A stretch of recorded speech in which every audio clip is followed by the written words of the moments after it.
या प्रकारची मेथीची भाजी एकदा तरी तुम्ही करून बघितलीच पाहिजे.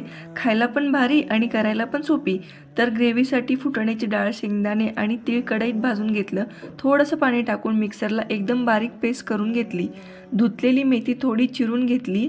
आता पहिला मेथी थोडी शिजवून घ्यायची. मग कढईत तेल गरम करून त्यात लसूण परतलं आणि कट केलेली मेथी त्यात ॲड केली. थोडंसं मीठ टाकून 2 मिनिट मेथी शिजवली.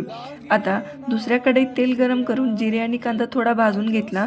नंतर त्यात आपण केलेली ग्रेव्ही ॲड करून ती पण भाजून घेतली आणि त्यात मग एक मीडियम साईजचं टोमॅटोची पेस्ट सोबतच पाणी टाकून हे सगळं भाजून घेतलं.